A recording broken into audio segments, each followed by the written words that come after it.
a todos. Meu nome é Alexandre Ribeiro, eu sou cardiologista em Lages e a gente está aqui para dar continuidade ao Congresso Catarinense de Cardiologia nessa nova modalidade. Nós vamos tratar agora da mesa redonda, doença arterial coronária crônica, e para isso nós teremos as palestras do Dr. Luiz Henrique Goldac sobre tratamento clínico otimizado, e depois o Dr. Fábio Sandoli de Brito Júnior falará sobre quando a angioplastia é o melhor tratamento. E teremos na sequência o Dr. Sérgio Almeida, cirurgião cardíaco, para falar sobre quando a cirurgia é a melhor opção de tratamento. Então é uma satisfação enorme para a gente estar aqui reunido. Depois nós teremos o tempo para as conversas e responder as perguntas que virão no chat e também conversar um pouco mais sobre o quadro. Então nós vamos começar agora com as aulas na sequência.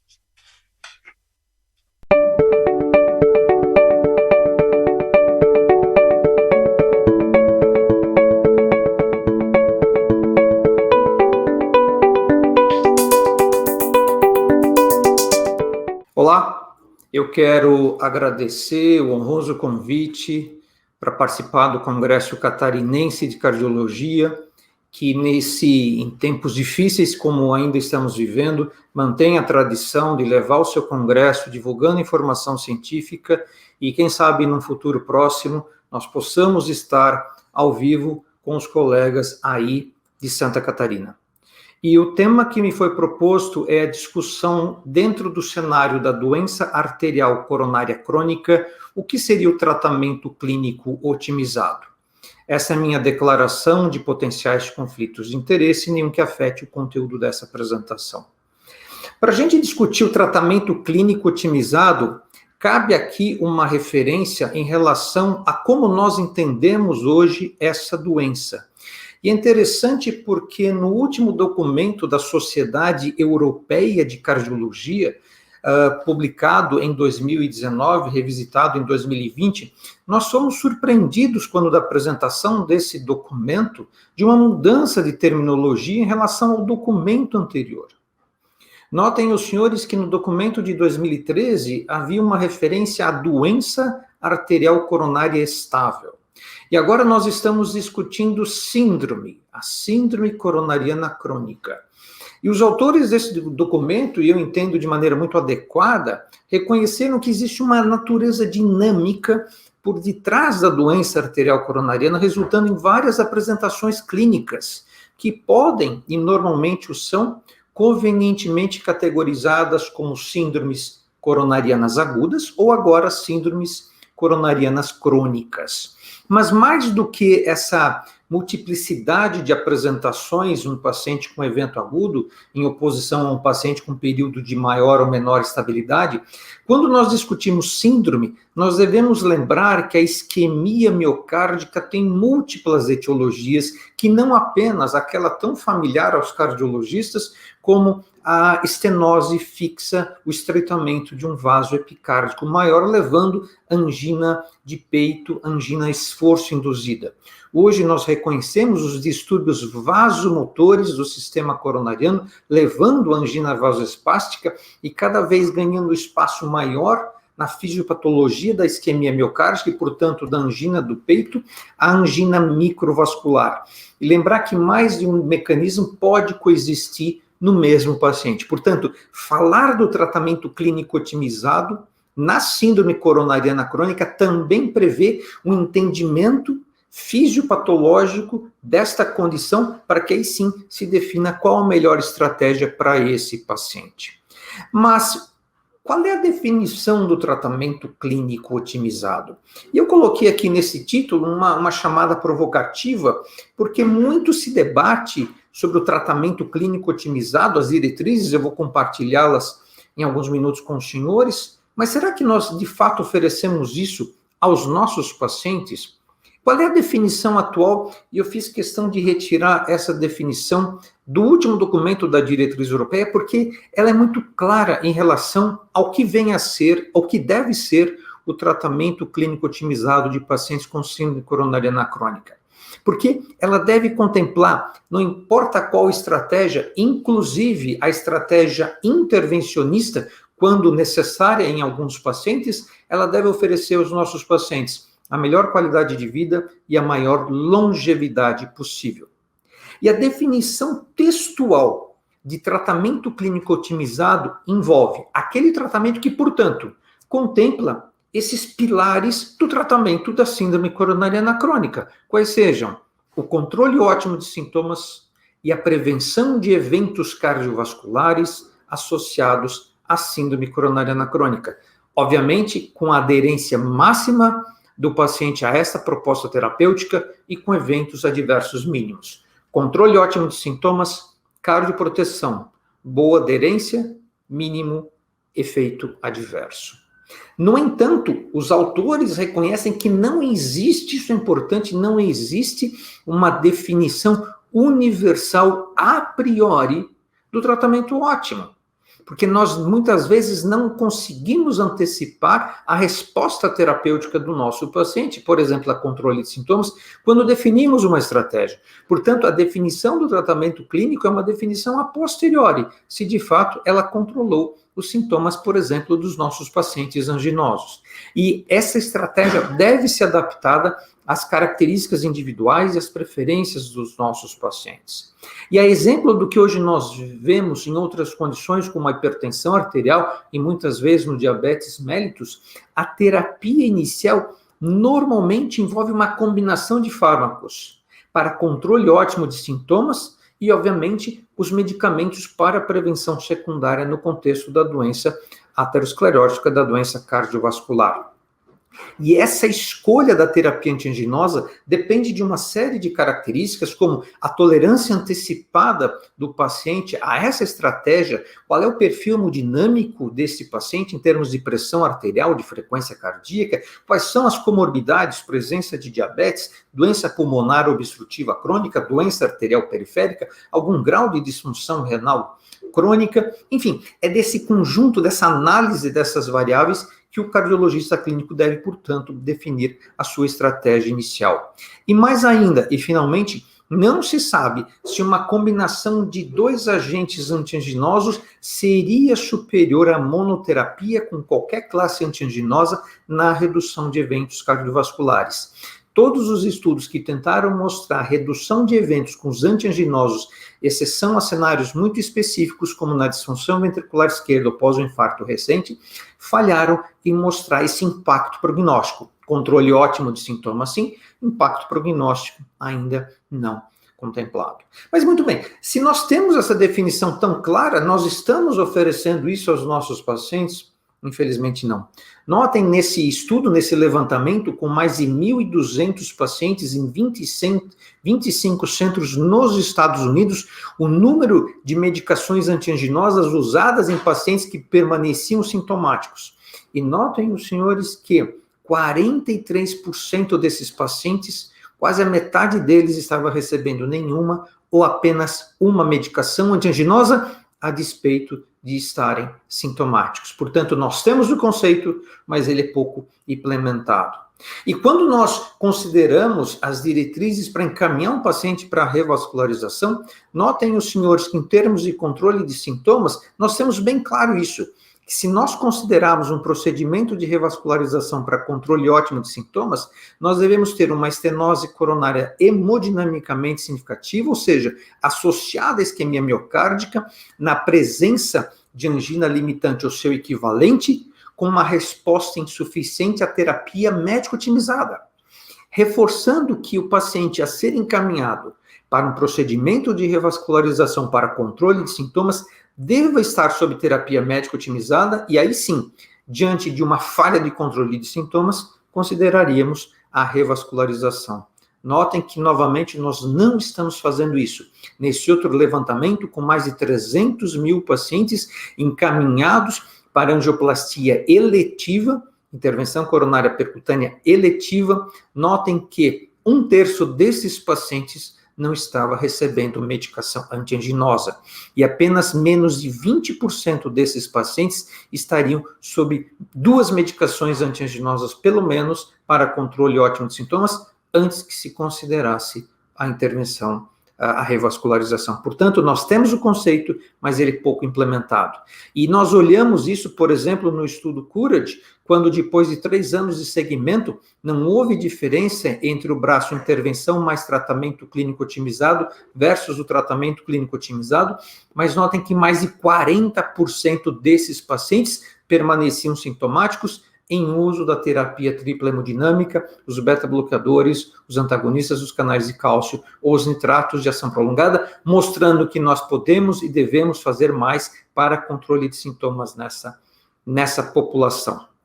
Muito bem, vamos definir agora os 3 pilares de sustentação da estratégia clínica. Primeiro, um resgate e justificado esse enfoque, esse grande enfoque que foi dado no último documento em relação a mudanças do estilo de vida e ao tratamento não farmacológico dos nossos pacientes com síndrome coronariana crônica. E notem os senhores, no interesse do tempo, eu vou ler rapidamente todas essas recomendações, mas notem que todas essas recomendações com classe de recomendação 1, nível de evidência A ou B, envolvendo mudanças do estilo de vida, intervenção comportamental para adequação, para adoção de um estilo de vida saudável, um programa de reabilitação cardíaca baseado em exercício, um atendimento multiprofissional desse paciente, intervenção psicológica para naqueles pacientes com distúrbios depressivos ou pacientes com ansiedade, e a questão da vacinação. Portanto, não é mais marginal, não é mais periférico esse enfoque em relação às mudanças no estilo de vida, ela faz parte do nosso tratamento. Em relação à prevenção de eventos cardiovasculares, 3 pilares. Uma maior abrangência da terapia antitrombótica em pacientes de muito alto risco de eventos isquêmicos com risco aceitável de sangramento. Já se recomenda um segundo agente antitrombótico, além da utilização do ácido acetil salicílico em pacientes de muito alto risco. E os senhores têm aqui essas opções, frente a algumas indicações específicas, a utilização do clopidogrel, do prasugrel, da rivaroxabana ou do ticagrelor, já passam a ser considerados em pacientes de muito alto risco, pacientes com síndrome coronariana crônica, para a prevenção secundária.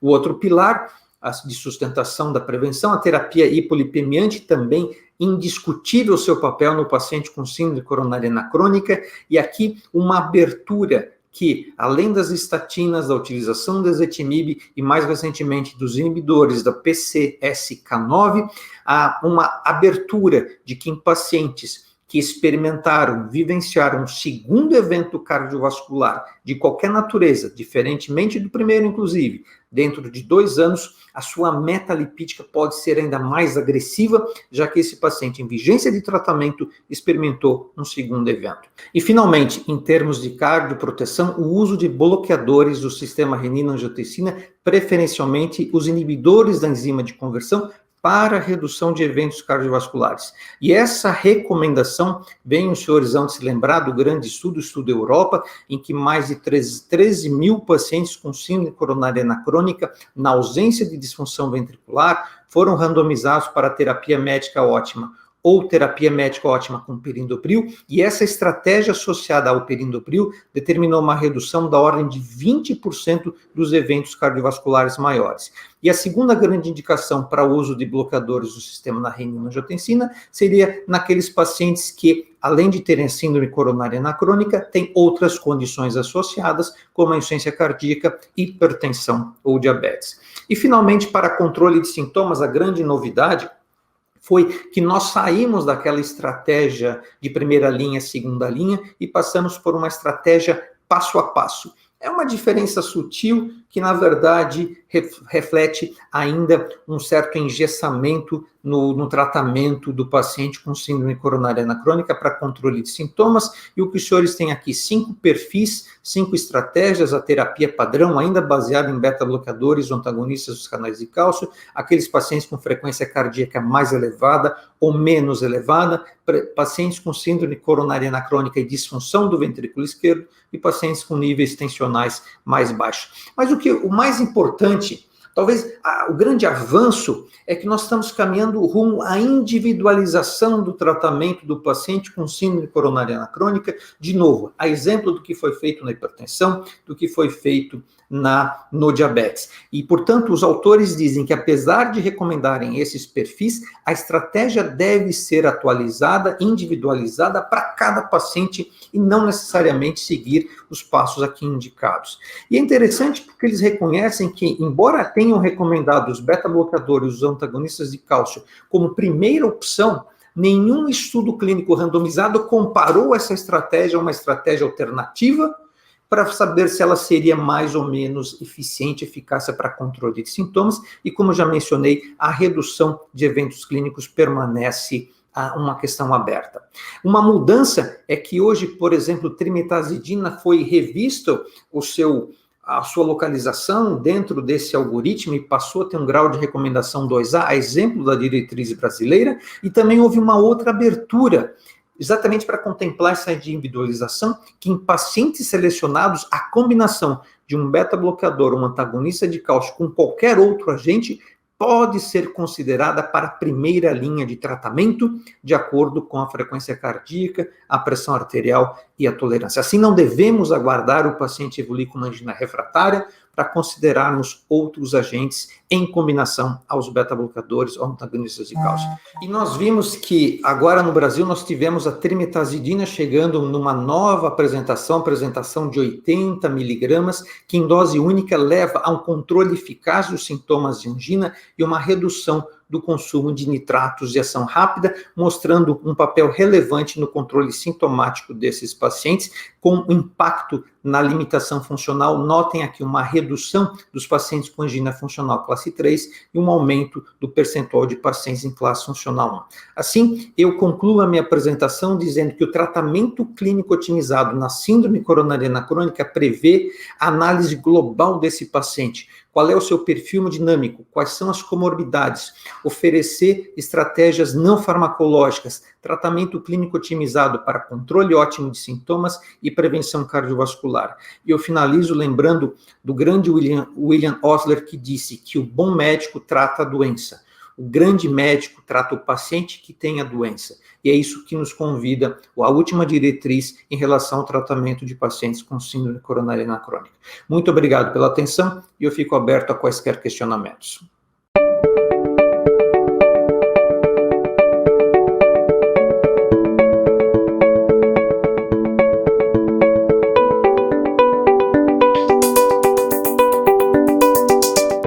Bom, um grande privilégio estar com os senhores no Congresso Catarinense de Cardiologia para tratar de um tema tão interessante e tão importante, que vem ocupando aí os espaços da cardiologia, pelo menos nas últimas 2 décadas. O tema, então, que me foi pedido para discutir com os senhores hoje é a doença coronariana estável, especialmente quando a angioplastia é a melhor opção de tratamento para os nossos pacientes. E eu gostaria de começar essa apresentação lembrando aos senhores que eu não tenho conflitos de interesse relacionados a essa apresentação e dizendo que em toda a medicina, como todos os senhores sabem, quanto maior o risco de morte de uma doença, maior o benefício proporcionado por qualquer tipo de tratamento, né? Assim também vale para a doença coronariana estável e para a doença coronariana de forma global. Quanto maior o risco de morte ou infarto, maior o benefício o prognóstico dos tratamentos de revascularização. O que acontece, no entanto, é que, como os senhores sabem, a doença coronária crônica ou estável, ela tem um risco de morte relativamente baixo e, por isso, é extremamente complexo e difícil de mostrar qualquer benefício nesse cenário com os tratamentos de revascularização.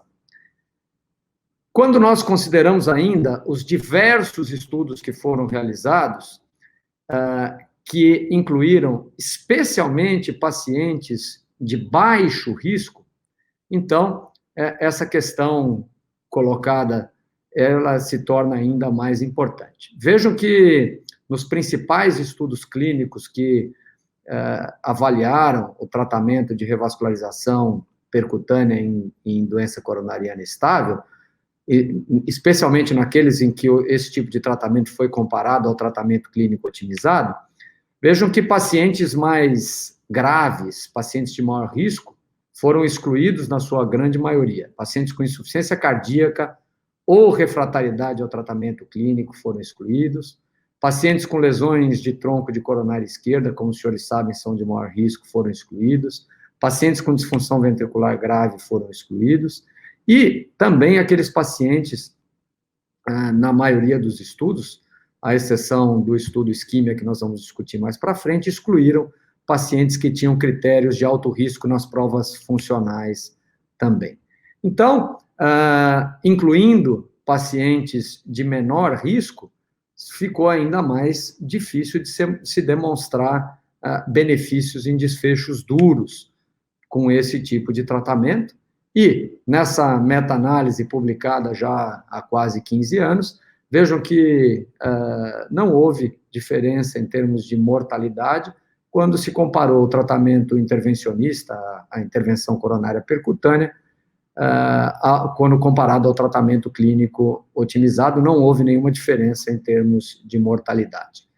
Entretanto, a imensa maioria dos estudos, eu trouxe aqui apenas alguns exemplos de estudos mais antigos, que esses estudos são praticamente unânimes em demonstrar que a intervenção coronária percutânea melhora a qualidade de vida e reduz sintomas anginosos nos pacientes tratados de forma invasiva. Então, esse conceito está praticamente consolidado e bem estabelecido, e foi assim na maioria dos estudos que nós temos conhecimento.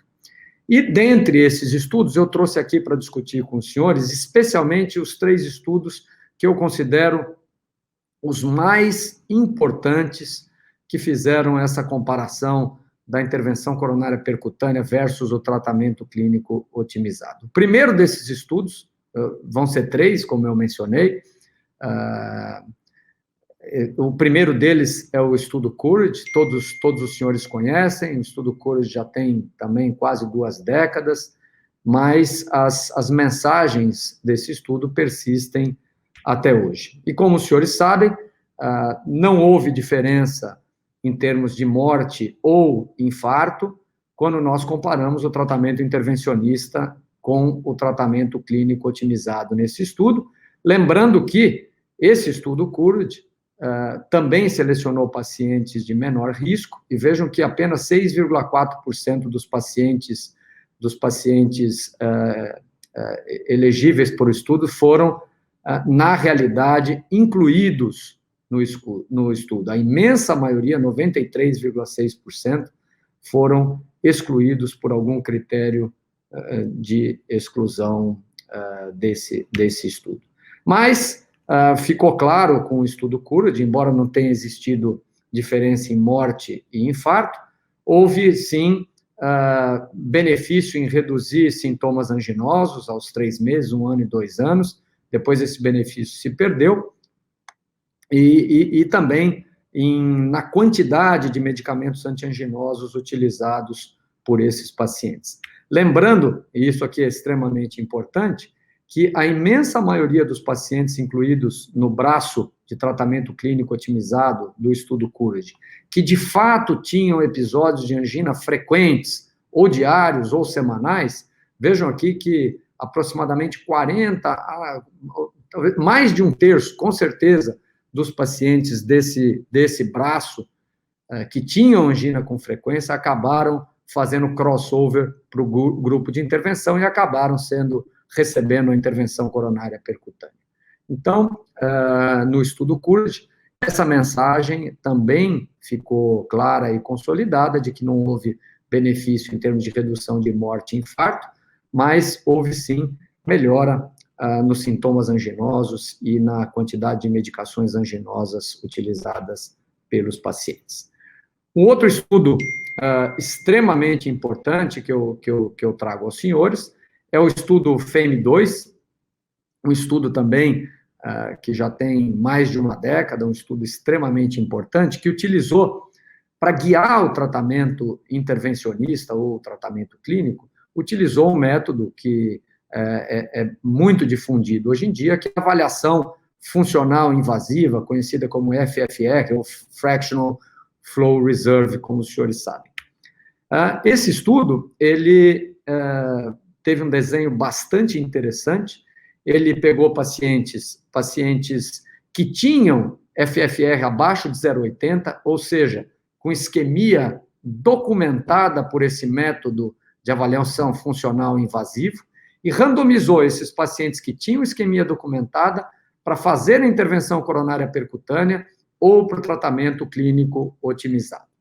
E também, nesse estudo, teve um braço de registro que foram incluídos os pacientes em que o FFR era maior que 0,80, ou seja, em que não existia isquemia documentada pelo FFR.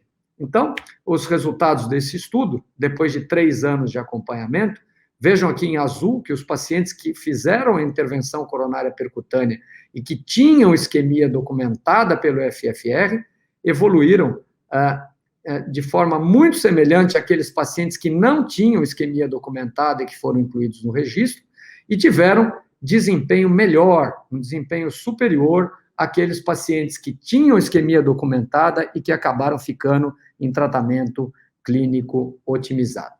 Então, esse foi um estudo extremamente importante que mostrou o benefício da intervenção coronária percutânea, especialmente quando existe documentação de isquemia por esse método invasivo de avaliação funcional. E vejam que o desfecho primário desse estudo, que era morte, infarto e revascularização de urgência, na realidade, a maior parte do benefício do grupo de intervenção em comparação ao tratamento clínico otimizado se deveu a revascularizações de urgência, né? Então, os pacientes que fizeram intervenção coronária percutânea tiveram menos revascularizações de urgência do que aqueles pacientes do tratamento clínico otimizado. Depois do acompanhamento de 5 anos desses pacientes, que se estendeu em boa parte dos centros participantes do estudo, vejam que depois de 3 anos, houve uma separação das curvas, aqui em vermelho o tratamento clínico otimizado, em azul os pacientes submetidos à intervenção coronária percutânea. Aqui os 2 grupos tinham isquemia documentada pelo FFR, e depois de 3 anos as curvas se separaram e houve também benefício para a intervenção coronária percutânea em relação à incidência de infarto do miocárdio, ou seja, menos infarto naqueles pacientes que fizeram a intervenção percutânea, e as curvas se separando num período especialmente depois dos 3 anos de acompanhamento.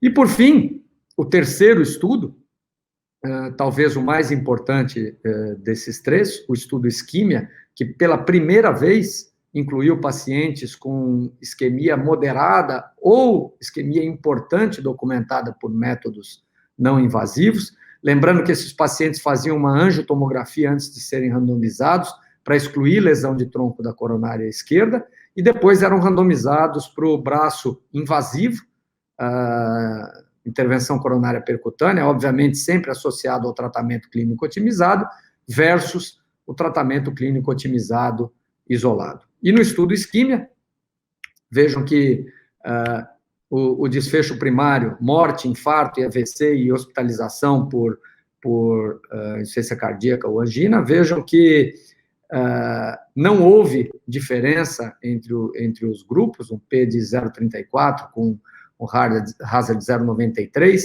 Aqui, as curvas em vermelho, o grupo intervencionista, que depois de 2 meses, eles se cruzam, mas vejam que ao longo do acompanhamento não existe diferença entre os grupos quando comparados o tratamento invasivo e tratamento conservador nesses pacientes com doença coronariana estável e avaliação funcional com isquemia moderada ou importante.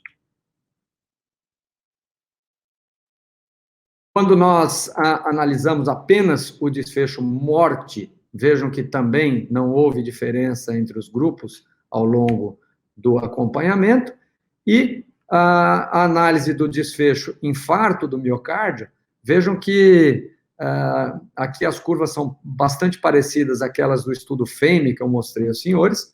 As curvas começam logo no início, existem mais infartos no braço invasivo, nos pacientes submetidos à intervenção coronária percutânea, que são aquelas elevações enzimáticas periprocedimento, infartos periprocedimento, relacionados diretamente à intervenção, mas ao longo do tempo, vejam que os infartos espontâneos que acontecem aqui em azul, no grupo mantido em tratamento conservador, vai havendo cruzamento das curvas e depois a separação com, assim, numericamente, um número maior de infartos espontâneos ao longo do tempo no grupo conservador. Então, vejam que é extremamente importante que a gente continue acompanhando esses pacientes por mais tempo, e já existe o grant do NIH para o segmento desses pacientes por até 10 anos, para que a gente possa, de fato, conhecer a relevância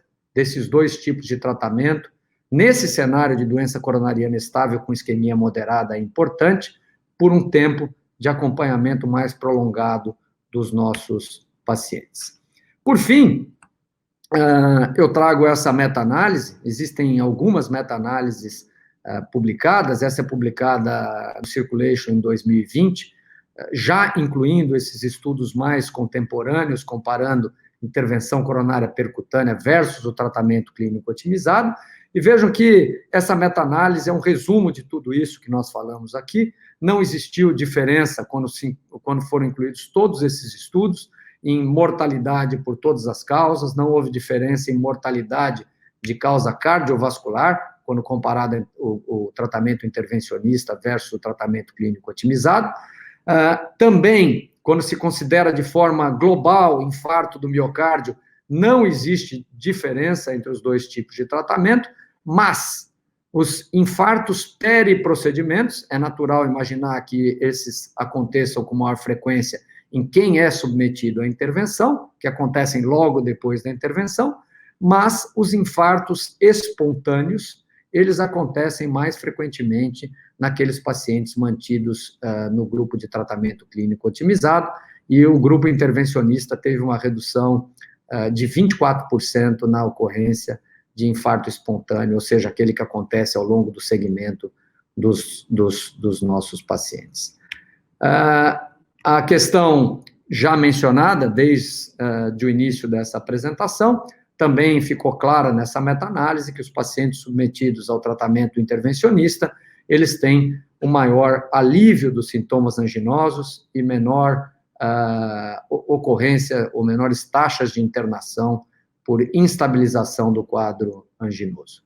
De tal forma, senhoras e senhores, que eu, respondendo à pergunta que me foi feita inicialmente, quem são os pacientes que realmente se beneficiam da intervenção coronária percutânea, especialmente agora com o conhecimento que nós obtivemos advindos do estudo isquímia, eu diria aos senhores que, obviamente, aqueles pacientes que devem ser encaminhados ao tratamento invasivo, à intervenção coronária percutânea, são aqueles pacientes sintomáticos, com episódios anginosos frequentes, aqueles de maior risco com disfunção ventricular esquerda, lesões em tronco de coronária esquerda, lesões proximais com grande área de miocárdio em risco, grande área de isquemia, e, obviamente, aqueles pacientes que não são grandes ou bons aderentes ao tratamento clínico, aqueles que não tomam as medicações de forma consistente e têm episódios de angina recorrentes. Para o tratamento clínico conservador, aqueles pacientes assintomáticos ou oligossintomáticos, com baixa carga de isquemia, e lesões em porções distais ou ramos secundários do leito coronariano, esses pacientes podem tranquilamente ser mantidos em tratamento clínico conservador, com resultados também excelentes. Muito obrigado pela atenção dos senhores e eu fico à disposição para discussão. Obrigado.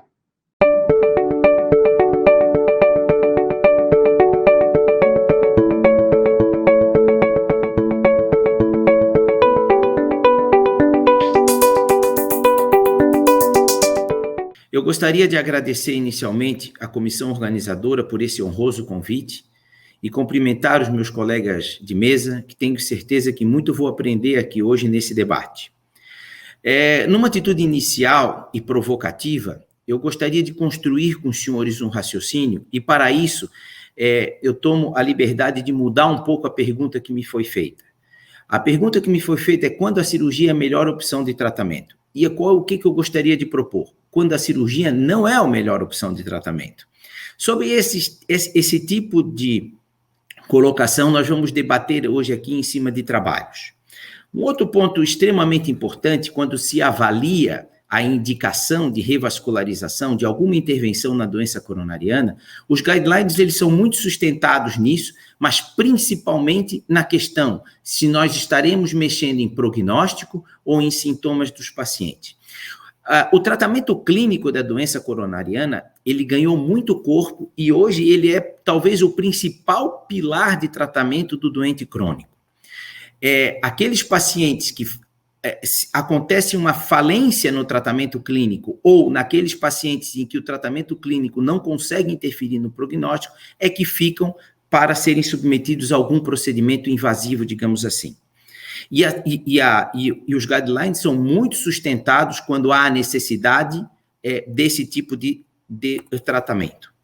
Bom, para discutirmos uma melhor abordagem, é muito importante que a gente tenha em mente esse conceito. Se temos dados, vamos a eles. Se só temos opiniões, talvez valha a minha. Então, é muito importante que o que eu vou colocar aqui hoje, eu quero sustentar em cima de dados. Revascularização versus angioplastia, como que nós devemos interpretar esses dados que temos na literatura?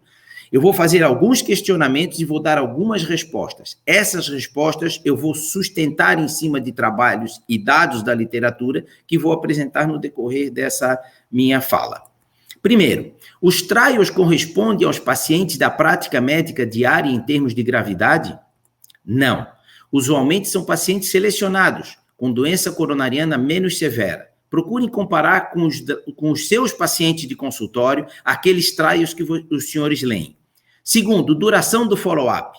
Pelo menos um mínimo de 5 anos. O ideal seria 10 anos. Quanto maior o follow-up, maior o benefício da cirurgia. Os senhores vão ver que a maioria dos trabalhos que avalia angioplastia individualmente são dados de follow-up muito curto. Quando se tem comparação com a cirurgia, os senhores veem que as curvas começam a divergir a partir do 5º ano e permanecem divergindo. Nós vamos sustentar isso em poucos momentos. O terceiro dado importante, o paciente que é submetido a um tratamento clínico pós-angioplastia, esse tratamento clínico é igual aos pacientes da cirurgia? Então, normalmente os pacientes que são tratados clinicamente pós-cirurgia, eles são menos tratados do que os pacientes pós-angioplastia. Os senhores vejam aqui esse conjunto de trabalhos, todos recentes, de 2015 a 2019, comparando-se cirurgia com angioplastia, todos os pacientes selecionados, e mesmo um syntax score médio baixo, vejam, 24, 22, 26, a maioria deles, ou aqui abaixo de 32, a cirurgia praticamente ganhou em todos. Exceção aqui no Excel Trial, em que o resultado não foi diferente para a angioplastia e para a cirurgia, mas até o 3º ano. A partir do 3º ano, a cirurgia na mortalidade começou a realmente ter um resultado melhor. Esse trabalho teve uma série de críticas que depois eu vou discorrer com os senhores aqui durante a minha apresentação. Veja o que eu falei da questão dos gráficos. É importante se analisar follow-up, olhar o gráfico. A mesma coisa que estudar geografia com mapa. Os senhores vejam que as curvas começam a divergir a partir do 5º ano. Então, a cirurgia nesses 4 trabalhos aqui, ela tem um resultado muito melhor e a divergência só cresce.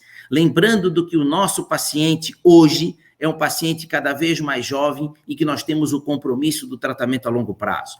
Vejam esse trabalho do grupo do professor Valentin Fuster, que avaliou essa questão do tratamento médico entre angioplastia e cirurgia, o tratamento médico pós-procedimento, e eles concluem que realmente os pacientes com angioplastia são mais bem tratados e que esse tratamento clínico diferenciado pode interferir no resultado dos endpoints dos trials que comparam.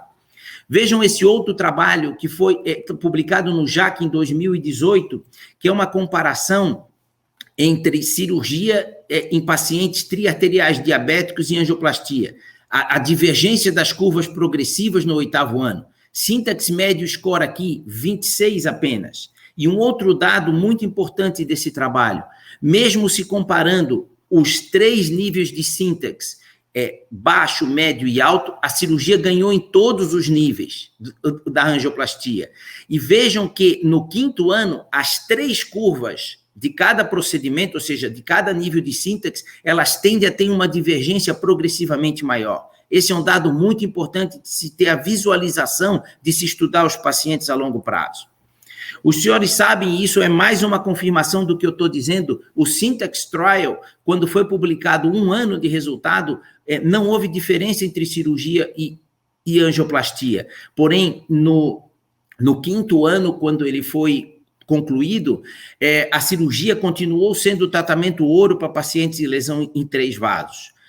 E a conclusão sobre a angioplastia é que ela é uma opção aceitável de tratamento para pacientes com Syntax score baixo, porém deve ser levado em consideração o elevado índice de reintervenções. O Syntax, agora de 10 anos, publicado no Lancet, continua mostrando uma divergência progressiva das curvas. Esse é um outro trabalho muito interessante, chama atenção, publicado no JACC também, comparação entre cirurgia e angioplastia em pacientes não diabéticos. Vejam a diferença entre cirurgia e angioplastia e vejam a diferença das curvas, como elas tendem a se separar. Esse trabalho aqui é um trabalho publicado no JACC em 2012, que avaliou a indicação de pacientes com angioplastia e cirurgia em pacientes com doença não aguda. Então, os senhores vejam, 8.168 pacientes para o grupo da cirurgia contra 24.000 pacientes do grupo da angioplastia. A indicação baseada no guideline, ela foi considerada apropriada em 90% das cirurgias e em apenas 36% das angioplastias. Ela foi considerada inapropriada em 1% das cirurgias e em 14% das angioplastias. E ela foi considerada incerta em 8,6% das cirurgias e, pasmem, em 50% das angioplastias. E o porquê disso? O porquê disso está, talvez, uma das explicações esteja aqui. O Syntax score não é calculado rotineiramente nos exames de angiografia. Eu pergunto aos senhores clínicos, quais são os cateterismos que os senhores recebem com Syntax score calculado? E hoje é uma indicação 1B dentro do nosso guideline. É muito importante que se exija o cálculo para se fazer a devida estratificação do paciente.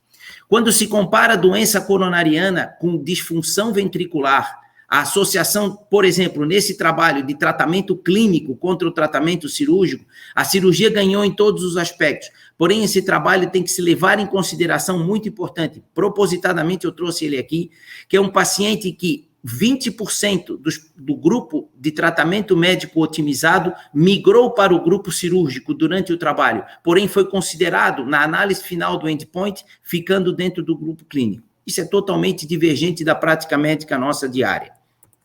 Um outro dado importante, esse trabalho comparou 4.794 pacientes de angioplastia e cirurgia com fração de ejeção baixa. Basta olhar os gráficos e ver que a cirurgia teve um resultado melhor em tudo que foi avaliado. Inclusive, o AVC, o resultado foi igual. Quanto maior tempo, maior divergência das curvas. Agora, uma pitadinha sobre o Excel Trial.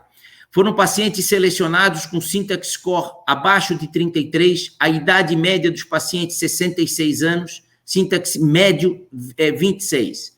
O outcome primário desse trabalho era uma combinação entre morte, infarto e AVC, porém a repetição de revascularização foi tirado do endpoint. Um outro dado importante, a mortalidade isolada foi colocada como endpoint secundário dentro de 19 outros endpoints, ou seja, foi dissolvida dentro dos endpoints secundários. E mortalidade, evidentemente, é um ponto extremamente importante. Esse trabalho teve um problema sério, a discussão foi para até na imprensa na Inglaterra. O chefe do comitê cirúrgico do trabalho, ele retirou-se do trabalho, ou seja, da publicação inicial de 37 autores, tivemos apenas 36, e o centro que esse médico atua foi o segundo maior centro recrutador do trabalho. E por que houve essa saída do Dr. Taggart do trabalho? Houve pelo aspecto de que o critério bioquímico de análise do infarto agudo foi alterado durante o trial. Então, esse trabalho publicado no JAC de 2020 faz uma análise de que esse critério original do trabalho Excel, se ele tivesse sido respeitado, a diferença entre cirurgia e angioplastia seria essa. Porém, o critério foi alterado e aí a diferença passou a ser essa. E o Dr. Taggart denunciou isso e se retirou do trabalho.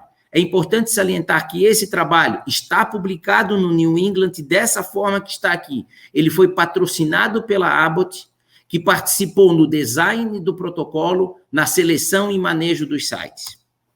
Esse é um outro trabalho que chama a atenção, publicado no Lancet em 2016, que também comparou com pacientes com lesão de tronco. Mas vejam, com syntax score baixo, que não é a nossa prática médica. Normalmente, os pacientes com lesão de tronco têm um syntax score mais alto. Mas mesmo aqui, certo? Em apenas 15% de diabéticos nesse grupo, a cirurgia ganhou em todos os aspectos, inclusive no AVC a longo prazo.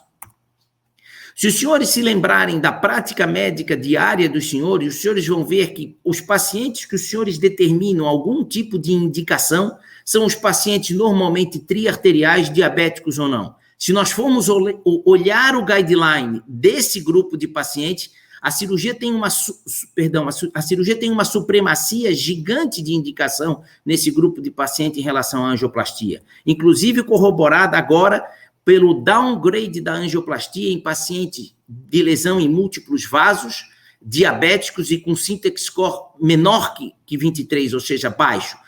A angioplastia passou de 2A para 2B. Um outro ponto muito importante a ser salientado e para finalizar é a questão da diferença das indicações entre angioplastia e cirurgia. Vejam que no México é em torno de 0,6 para 1 angioplastias para cirurgia.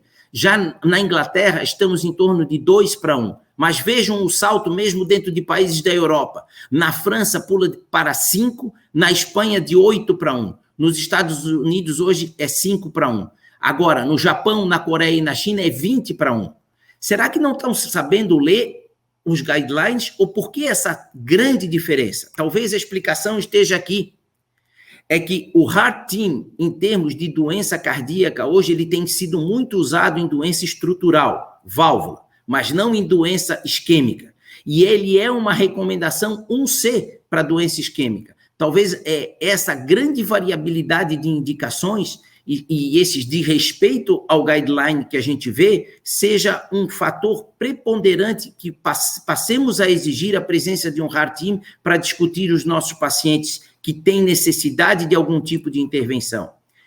Para finalizar, esse trabalho aqui analisou 991 pacientes submetidos à angioplastia eletiva em 10 centros acadêmicos americanos, publicado no British Medical Journal em 2014. Ele avaliou qual era a percepção do paciente em relação ao tratamento que ele ia fazer. 90% dos pacientes acharam que a angioplastia ia salvar a vida. De 80% a 90% acharam que iam prevenir infarto. Em 60% a 80% acharam que ia aumentar a sobrevida. Coisas que nós não temos nenhuma sustentação na literatura. Porém, apenas 1% dos pacientes disseram que era para aliviar sintomas. Em resumo, senhores, mensagens para casa, então, resumindo o que foi dito. As indicações de tratamento invasivo hoje, elas são principalmente baseadas em sintomas e prognósticos. A interpretação dos dados dos trials é fundamental. Que tipo de paciente nós vamos tratar, qual foi o follow-up que foi feito e qual foi o tratamento clínico que esses pacientes submeteram. Doença multiarterial. Os senhores sabem, está nitidamente provado na literatura e no guideline que a cirurgia é superior. Diabetes mais doença multiarterial. Isso também reforça o que foi dito agora. Disfunção do ventrículo esquerdo. A cirurgia é superior. A doença de tronco. A cirurgia é superior. Segmento do guideline, fundamental para termos um segmento do guideline, se termos a presença de um heart team. Porque talvez aí a gente mude um pouco a pergunta que fazemos hoje em dia, rotineiramente, da seguinte maneira: dá para fazer angioplastia? Talvez a pergunta tenha que ser mudada: o paciente é adequado à cirurgia? E para finalizar, eu deixo uma homenagem ao criador da angioplastia. Esse homem salvou milhares de vidas no mundo com a questão da intervenção aguda no infarto. Porém, na doença crônica, ele colocou esse aspecto que eu gostaria de ler aos senhores para concluir. Estimamos que apenas cerca de 10 a 15% dos candidatos à cirurgia de ponte de safena têm lesões adequadas para este procedimento, angioplastia. Estudos randomizados, prospectivos, serão necessários para avaliar sua utilidade em comparação com o manejo clínico e cirúrgico. Senhores, os estudos estão aí. Muito obrigado. Bom, eu agradeço a presença de todos ali, vou pedir que vocês liguem o microfone para a gente poder conversar um pouco agora, né? Achei as palestras muito interessantes, trazendo os dados mais atuais, e a gente percebe que a nossa população, ela tem envelhecido, e com esse envelhecimento, a gente se depara com pacientes de mais idade, nas faixas de 80, 90 anos, já com doença coronariana crônica, muitas vezes que não pode mais ter intervenção. E esses pacientes, à luz dos novos trabalhos, parecem mais adequados para tratamento clínico. Mas, no entanto, eles têm situações clínicas de agravo do seu quadro. E aí se considera outras soluções, desde angioplastia como cirúrgicas também. Então, existe uma integração entre todas as especialidades. E eu quero fazer uma pergunta para os três, para que cada um responda. O doutor Daniel Medeiros Moreira, futuro presidente da Sociedade Catarinense de Cardiologia, ponderou que o isquímia demonstrou que os pacientes estáveis sem lesão de tronco, tratados de forma invasiva, não tinham diferença em desfechos duros, quando comparado ao tratamento clínico. Na opinião do Dr. Fábio, Dr. Sérgio, e eu acrescento Dr. Luiz Henrique, haveria espaço para que o ensaio clínico avaliasse se o tratamento clínico otimizado em pacientes estáveis, com lesão de tronco, e ele colocou um exemplo de 60%, para tratamento clínico. Seria insanidade pensar nessa possibilidade, ou você acha que já se poderia pensar nisso? O que o doutor Luiz, pela ordem, Luiz, o Fábio e o Sérgio, responder sobre esse questionamento, doutor Daniel? Obrigado, Alexandre. Bom dia a todos. Eu vou tentar ser breve no interesse do tempo. Eu acho que sim, não é insanidade. Então, em mais de uma oportunidade, conversando com o próprio professor William Boden em alguns outros fóruns científicos, essa é uma ideia que, inclusive, está sendo debatida entre os investigadores do estudo original, do isquímia, obviamente, nessa faixa de gravidade de obstrução ao que o doutor Daniel fez referência. E só um dado que eu acho que é importante mencionar, doutor Alexandre: a evolução do tratamento clínico ao longo de décadas pode ser medida, entre tantos parâmetros, pela evolução dos pacientes com lesão de tronco da coronária esquerda e que foram mantidos em tratamento clínico, muitas vezes por opção do paciente. Se nós pegarmos a sobrevida desses pacientes como referência em tratamento clínico na década de 90 e esses mesmos pacientes com lesões de tronco agora tratamento contemporâneo, houve uma redução do risco de morte da ordem de 40% em relação ao que se morria na década de 90, tratamento clínico para lesão de tronco. O tratamento de escolha hoje ainda é a intervenção, mas mostrando que o tratamento clínico avançou muito, reduzindo o risco em comparação ao que se tinha 20, 30 anos atrás. Então, talvez não seja insanidade, talvez isso esteja sendo discutido como foi insanidade para o CURD ou talvez para o isquímia. Muito obrigado, passo para o doutor Fábio, doutor Sérgio.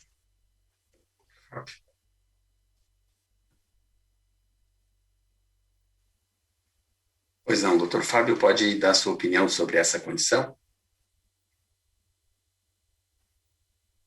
Alexandre, Goldak, Sérgio, bom dia a todos, colegas. Um privilégio estar com vocês hoje de manhã nessa sessão. E eu tenho a dizer aos senhores que eu concordo em gênero, número e grau com o Goldak. Eu acho que existe espaço, sim, para análise desse cenário, lesões moderadas, aí na faixa de 50%, 60% de lesão de tronco de coronária esquerda. Os dados de redução de mortalidade, como já foi comentado pelo Luiz Goldak, vem da década de 70, quer dizer, o tratamento clínico otimizado aí era muito diferente do que existe hoje. Quer dizer, eu não me surpreenderia se pacientes com lesão de tronco de coronária esquerda nesta faixa, de 50% a 60%, tenham um excelente resultado com tratamento clínico otimizado.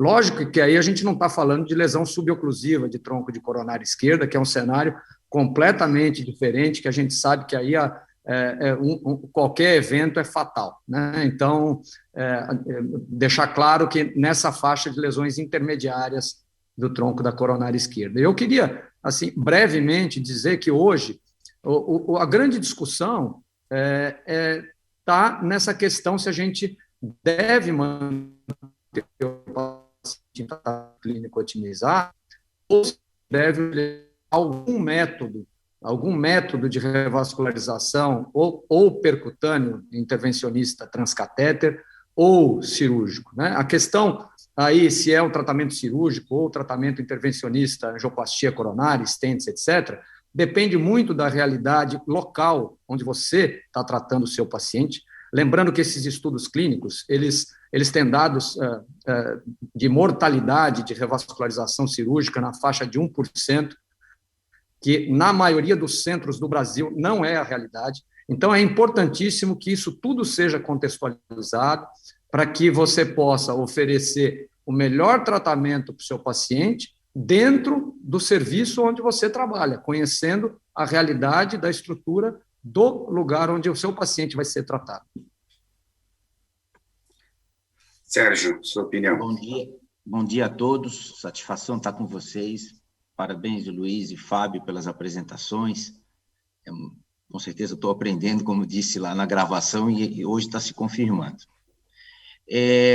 Daniel é uma pessoa extremamente estudiosa e, evidentemente, que não há insanidade nenhuma em nenhum comentário do Daniel em relação à cardiologia, porque realmente ele é um cara realmente brilhante. Daniel, a minha resposta seria o seguinte. A primeira coisa, eu esperaria um pouco mais o follow-up do isquímia, porque justamente eu mostrei isso. Quando a gente estuda doença coronariana, a gente tem que olhar a longo prazo. Nós hoje estamos tratando pacientes cada vez mais jovens, e a nossa responsabilidade aumenta muito em relação a isso, né? Ou seja, o paciente vai ter um longo tempo de doença. O isquímia, até onde eu me lembro, ele tem 3,5 anos de follow-up médio na sua publicação. Então, nós não sabemos ainda como é que essas curvas vão ficar a longo prazo. A maioria dos estudos que eu mostrei, e eu mostrei, evidentemente, comparando angioplastia com cirurgia, nos 3 primeiros anos é muito parecido. Os resultados são muito parecidos. Agora, evidentemente que o pilar do tratamento clínico hoje, ele é o principal da doença coronariana estável. Nós sabemos disso, né? E por que nós sabemos disso? Porque os trabalhos foram feitos e estão nos mostrando. Então, essa sua colocação, ela é extremamente bem-vinda. Eu acho que tudo que a gente puder estudar e tratar melhor o nosso paciente vai ser bem-vindo. Então, acho assim muito prudente, apesar de não ser clínico. E acho assim, você veja, o Dr. Luiz Henrique colocou uma coisa muito importante, que isso é fundamental na minha avaliação. Uma grande parte do correto tratamento clínico não está sendo feito. E vejam como isso pode ainda melhorar mais, ou seja, eu e o Fábio ficamos sem emprego nessa área, porque realmente o tratamento clínico ele é extremamente eficaz. O que nós temos que discutir, a grande discussão, a medalha, já que nós estamos em época de Olimpíada, a medalha de ouro está ganha. A medalha de ouro é do tratamento clínico, nós estamos discutindo a prata. Entendeu? É a segunda opção que a gente vai dar ao nosso paciente. Mas a medalha de ouro, seguramente. Então, Daniel, acho que isso só reforça mais, quanto mais estudo, melhor. Obrigado, Alexandre. Eu que agradeço a todos vocês aí pela oportunidade de estar aprendendo com vocês e estar raciocinando nessa doença que mais nos une do que afasta. O tratamento clínico, a angioplastia e a cirurgia cardíaca. Então, eu agradeço a todos e encerro aqui a participação, mas eu fiquei extremamente feliz com a apresentação de vocês e o debate também. Muito obrigado a todos. Está encerrada a sessão. Muito obrigado. Bom congresso. Um abraço a todos. Abraço.